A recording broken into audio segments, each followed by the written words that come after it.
Yo, what's up mga master? Mark Music here. Maganda yung tutorial natin ngayon mga master. Ituturo ko sa inyo kung paano maglagay ng mga chords or magdagdag ng mga chords para mas gumanda pa yung ating mga simpleng mga chord progression. Ang tinutukoy ko mga master is yung chord substitution. Di po ako professional na gitarista, nagtuturo lang po ako base sa alam ko, sa sarili kong research, experience. Nasa sa inyo na to kung susundin nyo o hindi yung mga tinuturo ko. Let's go! Maraming klase yung chord substitution mga master or mas kilala sa tawag na passing chords.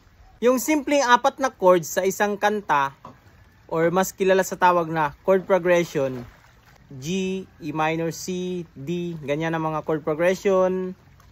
Yung mga common na mga chord progression. Tinakil natin yan mga master. Sana mapanood nyo yun mga master. Ang ituturo ko sa inyo mga master is yung basic lang na madali lang natin maintindihan kung paano ginagawa itong mga passing chords or chord substitution. For example, meron tayong basic lang na kanta.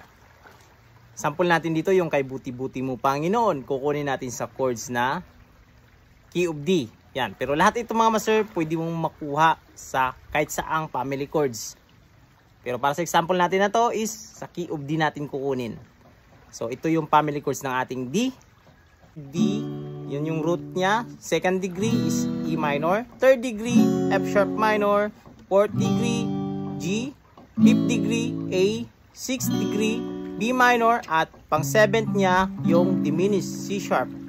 So ito lang yung tutukan natin mga master. Yan.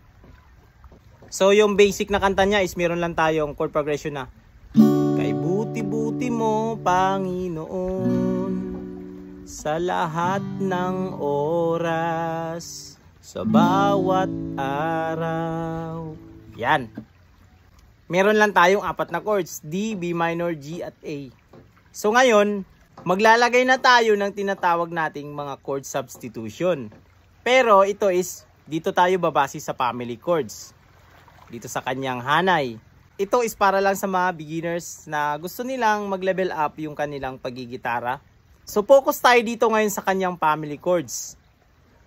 Although meron din namang chord substitution na kahit wala dyan sa family chords yan, pero ito is para lang ito sa mga beginners na matutunan nila kung paano yung basic na pamamaraan, paano i-apply to. So ito na yun mga master, meron tayong D, kay buti-buti mo Panginoon, yan, B minor. Sunod ng ating D is B minor.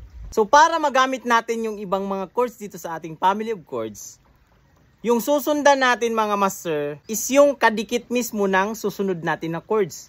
So ano yung susunod natin na chords? Meron tayong B minor. Yan.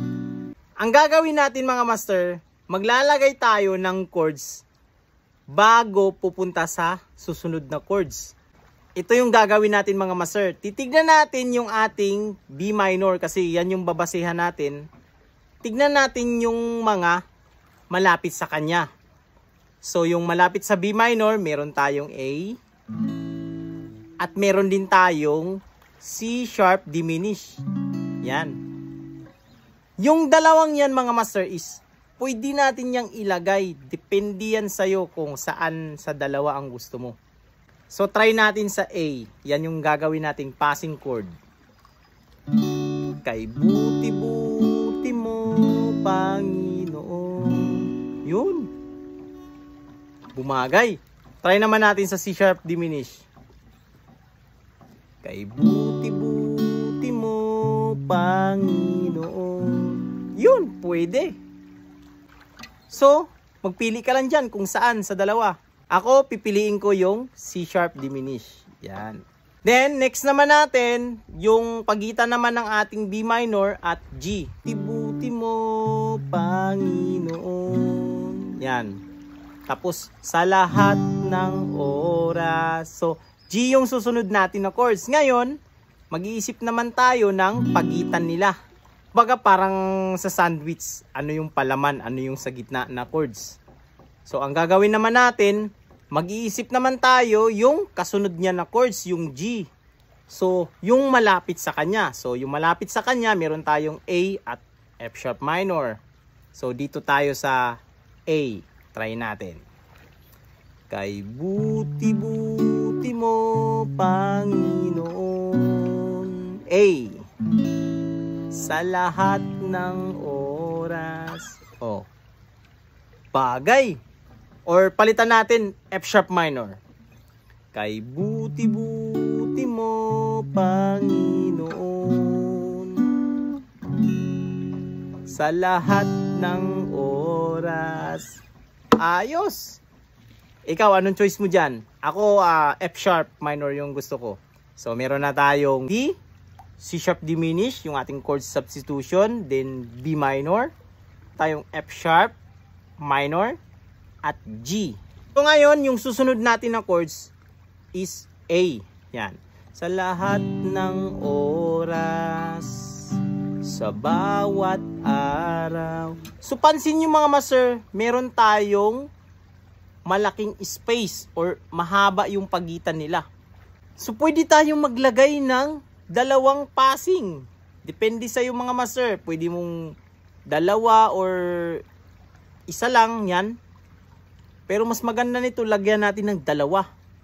So, ngayon, hahanap tayo ng chords na magli-lead sa atin sa A. So, may ibibigay pa ako sa inyo ng tip mga master kung paano mag-apply ng chord substitution. Sir, dahil yung A major natin is magkadikit na sila ng G. So, kukuha tayo mga master ng ating chords dyan sa ating family of chords ng D. Kukuha tayo ng dalawa.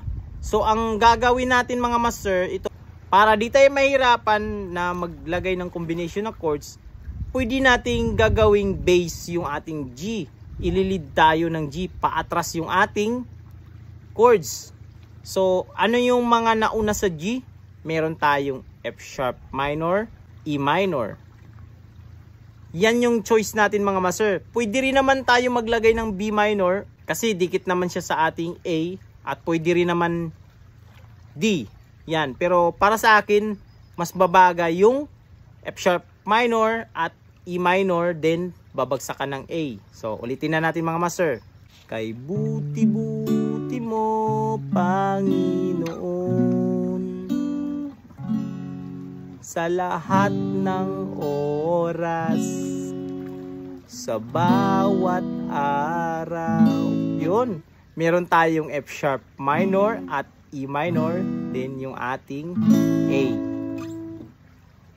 Hanggang dito lang muna mga master. Napakalawak nitong chord substitution mga master. Ito ay basic lang for beginners. Sundan nyo lang to mga master at i-share nyo rin sa mga kaibigan nyo mga master, kakilala nyo, kamag-anak nyo, yung gustong matuto mag-aral ng gitara. So hanggang dito lang video natin na to mga master. This is Mark Music. God bless you all. Peace out.